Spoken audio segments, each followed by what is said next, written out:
daquele período, né, que era a doutrina do purgatório, adoração de imagens, eles se opunham a essas doutrinas. Aí até aí tudo bem, né? A gente poderia falar, pô, legal esses caras, né? Muito bom, mas aí tinha mais coisa, né? Eles também eram dualistas, né? O que era o dualismo? A gente já viu um pouco de dualismo em alguma outra aula, não vou me lembrar qual, que é esse entendimento de que no nosso mundo existem duas forças que competem para ver quem vai vencer no final, né? Para ver quem vai ter a supremacia. Existe o bem, existe o mal, nenhuma se sobrepõe à outra, as duas estão numa intensa batalha para ver quem vai prevalecer no final. Esse é o dualismo, né? Eles eram dualistas, rejeitavam o Antigo Testamento e a encarnação de Jesus Cristo, né? A encarnação de Deus em Jesus Cristo. O principal argumento que os albigenses tinham era o ascetismo de seus líderes, que contrastava com a vida acomodada e desregrada de muitos líderes eclesiásticos.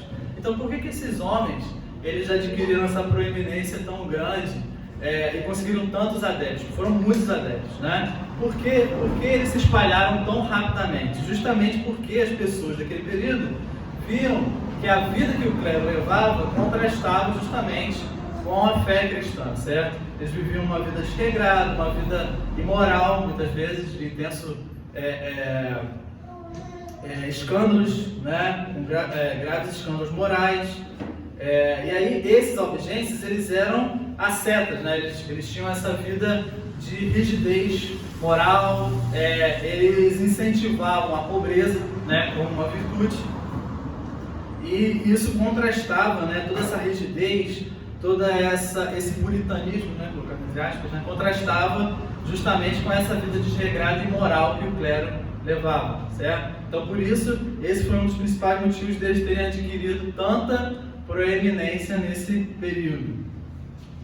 Entre as classes baixas do sul da França, excluídas de qualquer participação ativa na vida da igreja, o movimento avançou com passos gigantescos. Esse é outro motivo que explica o porquê desses homens terem conseguido tantos adeptos, né? Nesse momento, como a gente viu antes, a fé cristã estava muito restrita ao seio da igreja, muito não, né? Totalmente restrita ao seio da igreja católica, certo? As pessoas, o povo comum, não cultivava a sua fé pessoal e particular em Deus. E esses homens, eles justamente promoviam essa fé particular e individual em Deus, ainda que seja um Deus falso, né? Porque era um Deus falso, eles rejeitavam Jesus Cristo. Então, obviamente, eles não cultivavam Deus, eles não cultuavam o Deus verdadeiro, mas num período que as pessoas estavam sedentas por Deus, né? Elas não tinham nenhuma devoção particular em Deus, isso estava restrito no seio da Igreja Católica, né? As pessoas estavam sedentas por cultuar a Deus, como todo homem,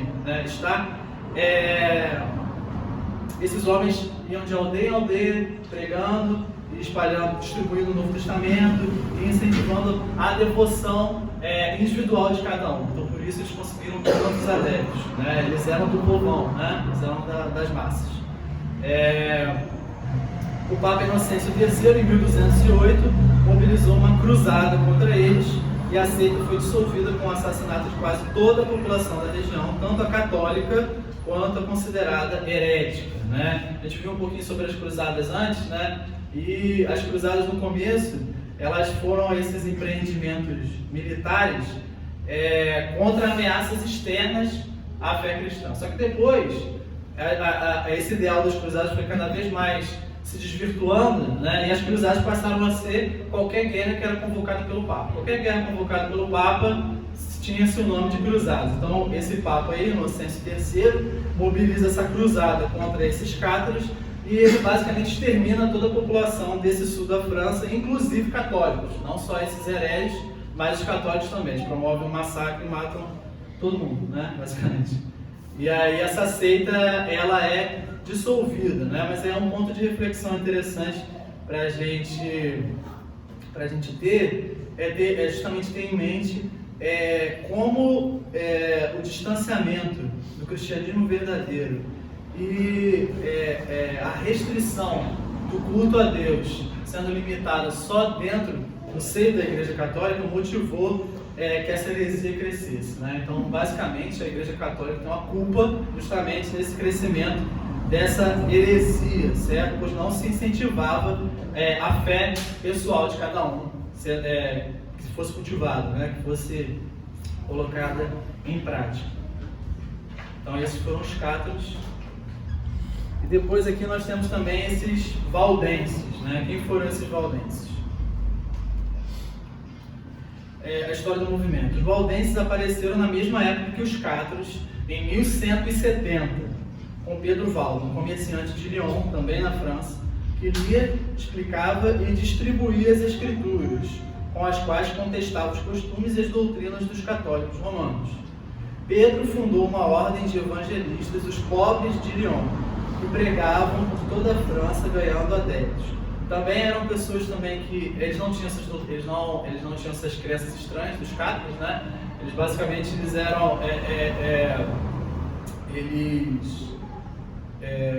focavam justamente na pregação do evangelho, né? E eles pregavam esse evangelho por toda a França e eles eram chamados de os pobres de Lyon, justamente porque nesse momento, por que essas duas seitas, esses dois movimentos, né, cultivavam tanto essa questão da pobreza, né? Porque eles viam que a riqueza do clero contrastava totalmente com o cristianismo verdadeiro, né? Toda essa riqueza, essa opulência desse clero nesse período, eles acreditavam que isso contrastava com o cristianismo bíblico, com a fé cristã. E aí é um ponto aqui que eu vou trazer, e aí eu queria que os irmãos participassem também, né? Qual é a relação que os irmãos acham que deve haver entre a fé cristã e a pobreza ou a riqueza, né? Gostaria que vocês pudessem participar aí, comentando um pouco a respeito disso.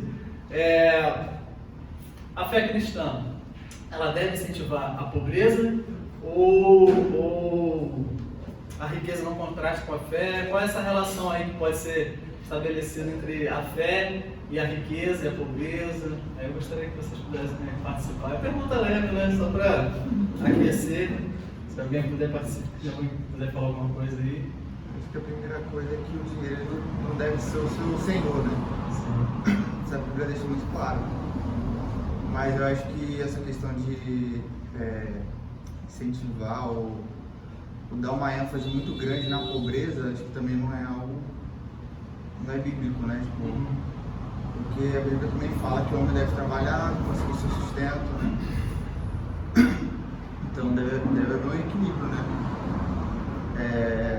Se o dinheiro, tudo aquilo que você faz relacionado ao trabalho, ao dinheiro, é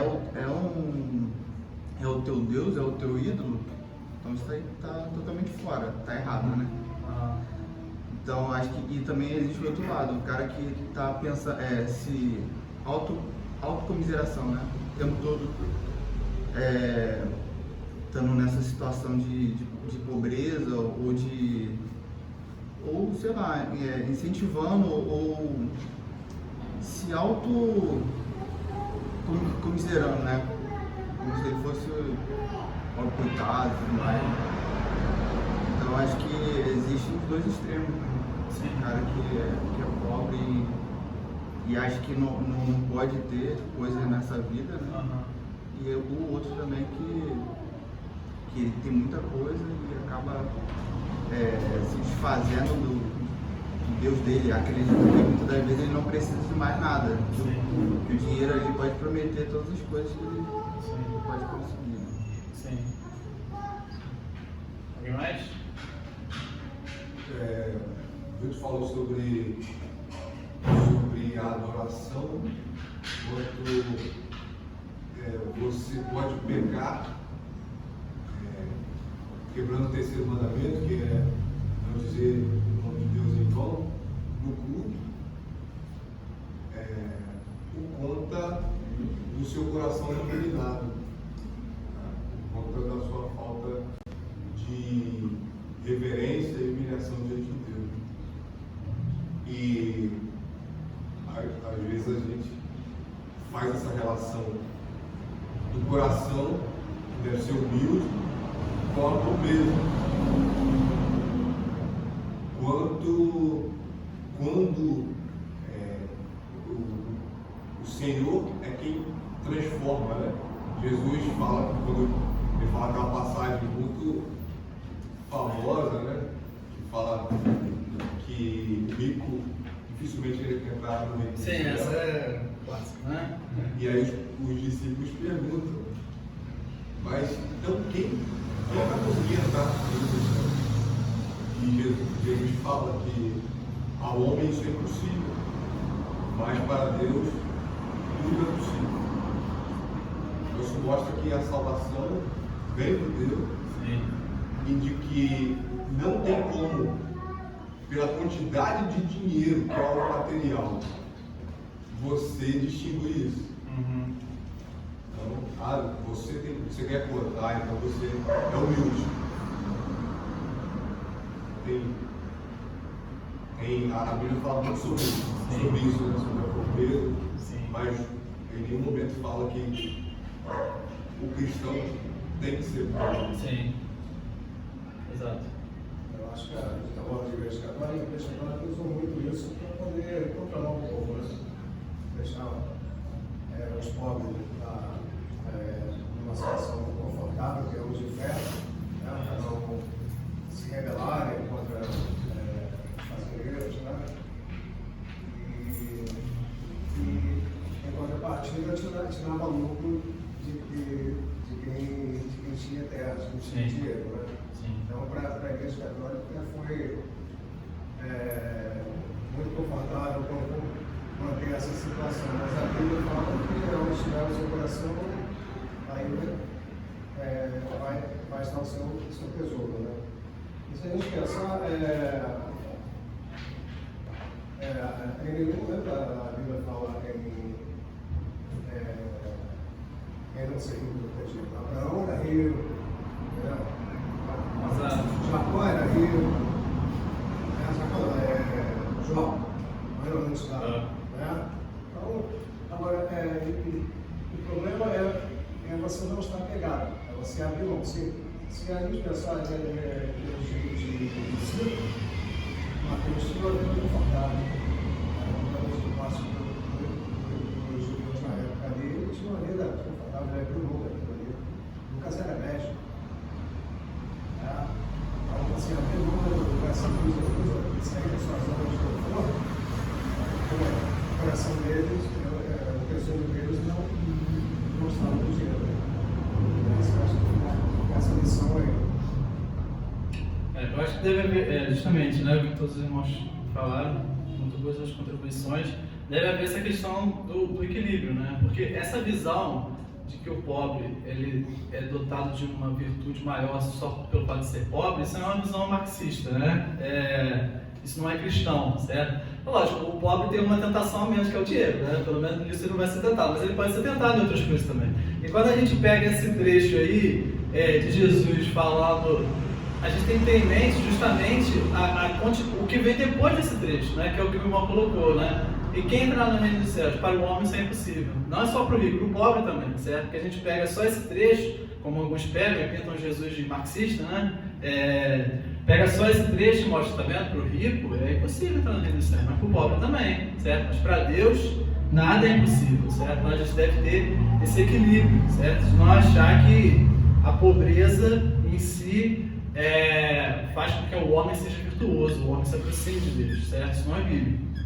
E obviamente também nós não devemos, no outro extremo, nos apegar às riquezas materiais, né? Porque isso é um ídolo, né? Isso também faz com que pequemos contra o Senhor, certo? Então deve haver justamente esse equilíbrio, né? Nem descambar para esse lado marxista, nem achar também que não tem nada a ver o homem se apegar às suas riquezas materiais e não tem problema nenhum nisso, né? Então deve haver esse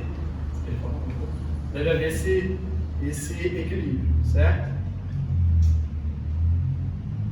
Continuando aí nos valdenses, só para terminar, eles foram perseguidos e expulsos da França, contudo encontraram abrigo nos vales do norte da Itália. Apesar de séculos de perseguição, eles permaneceram firmes, abraçando eventualmente a reforma protestante. Então depois eles abraçam eventualmente a reforma, né? E hoje em dia, atualmente, constitui parte do pequeno grupo de protestantes na Itália. Eles existem até hoje, essa denominação dos valdenses.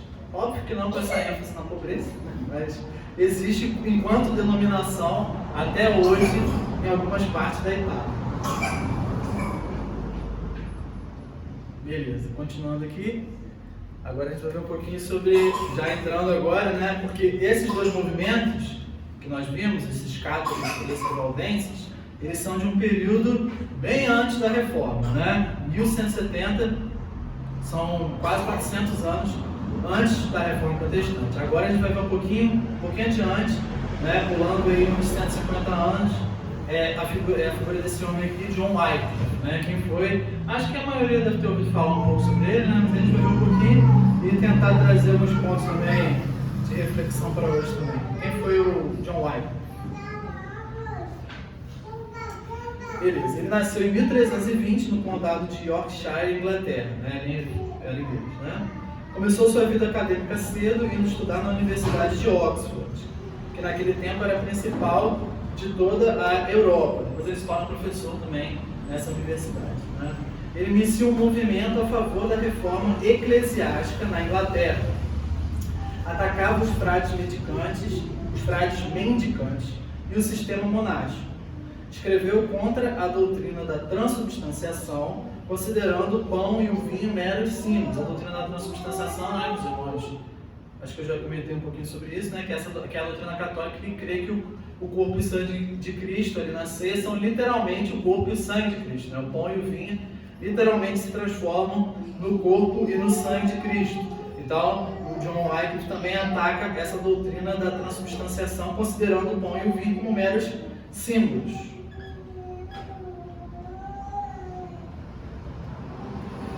Ele tem sido chamado de a estrela da manhã da Reforma, né, como um grande precursor da Reforma Protestante, que questionou a autoridade papal. São suas palavras dessa época: o Papa corrupto é anticristão e maligno, por ser a própria falsidade e o pai das mentiras. Também criticou a venda de indulgências e falou de modo incisivo contra a hierarquia eclesiástica, chamando os clérigos de seu país de adúlteros da palavra de Deus, que usam as vestes e os véus coloridos das prostitutas. Né? Dá para ver que não era um homem muito calmo, né? Era uma pessoa mais enérgica, um pouquinho mais irritado, né? Não era uma pessoa tão zen, né? Desse cristianismo açúcar de hoje, né? Se fizesse isso em outro país, certamente teria sido martirizado.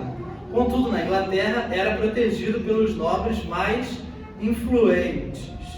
E aí, outro ponto aqui para trazer, também a contribuição dos irmãos, né?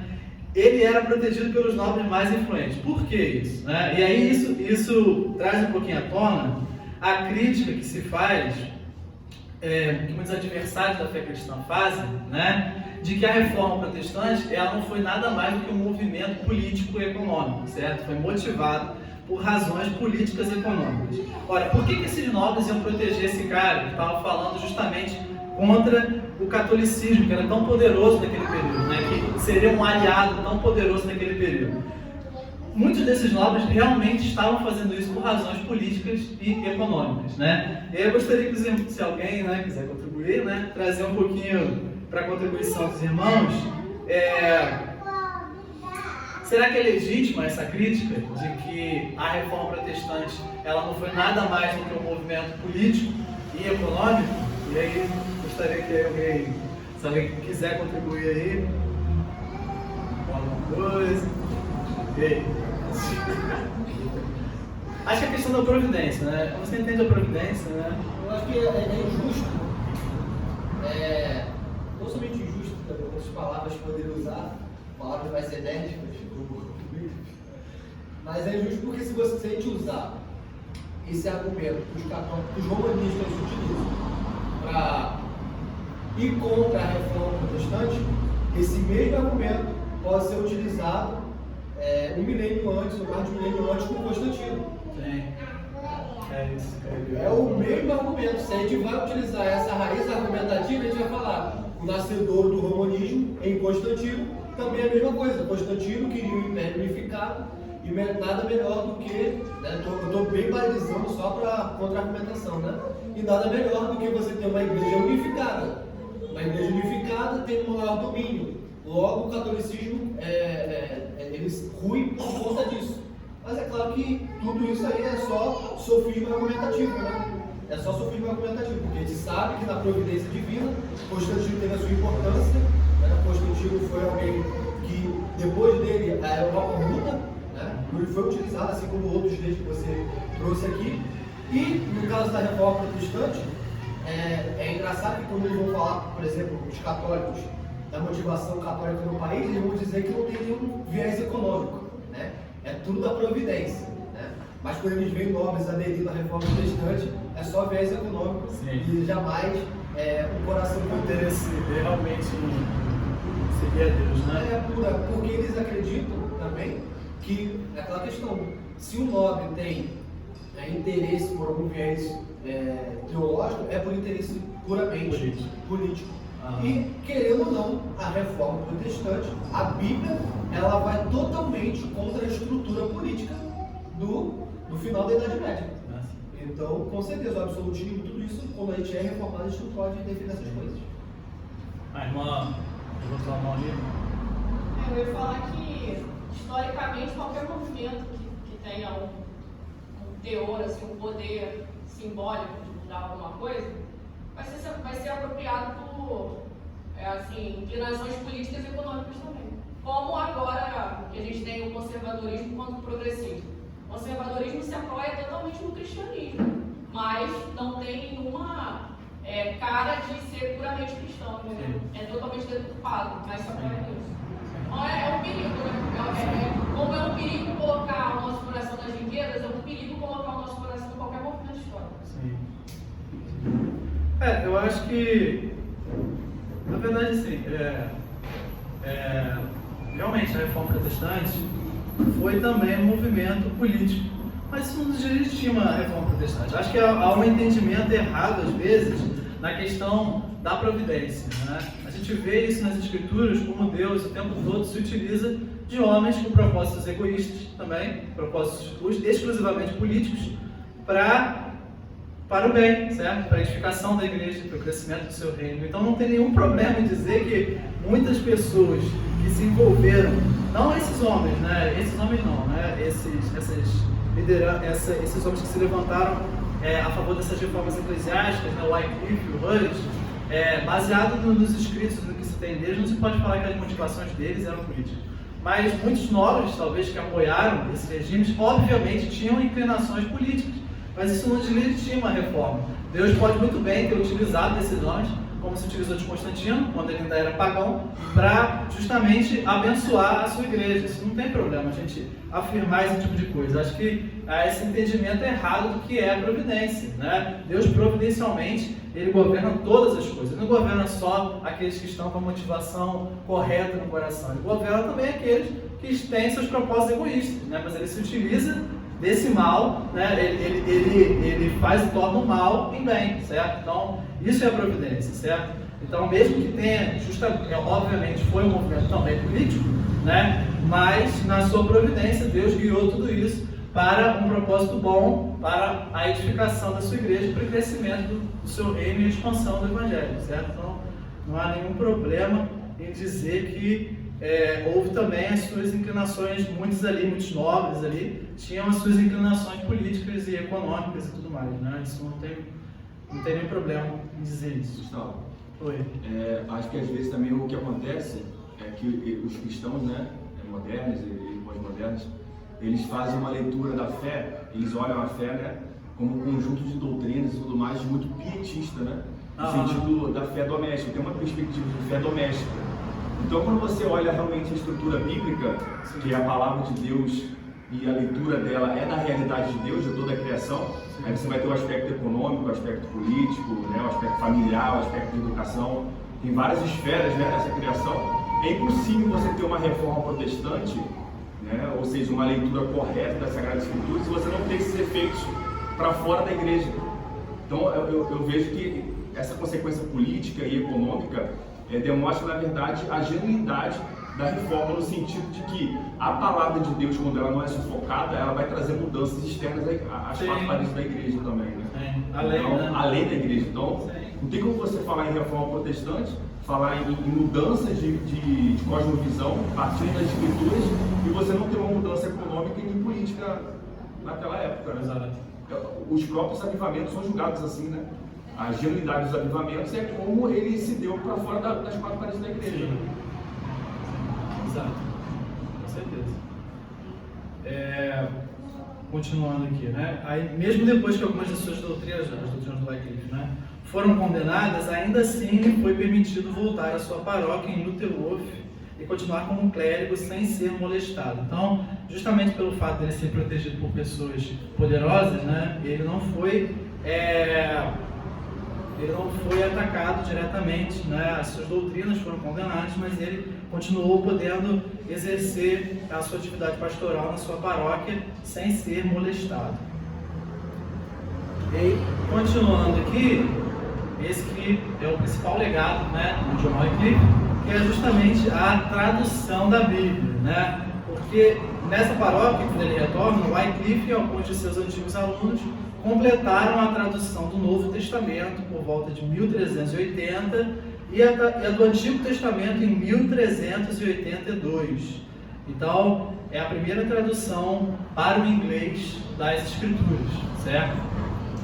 Os irmãos devem se lembrar, né, de que as Escrituras, elas se encontravam apenas na tradução para o latim, certo? Mas, basicamente, ninguém falava latim, só o clero, né, que tinha o domínio do latim, então as pessoas, basicamente, não tinham nenhum acesso às Escrituras, né? Elas só tinham acesso às Escrituras por intermédio da Igreja Católica. As pessoas não tinham o seu acesso particular às Escrituras, certo? Então, o Wycliffe, ele promove essa tradução junto com alguns de seus antigos alunos de Oxford, né? Porque ele foi professor em Oxford.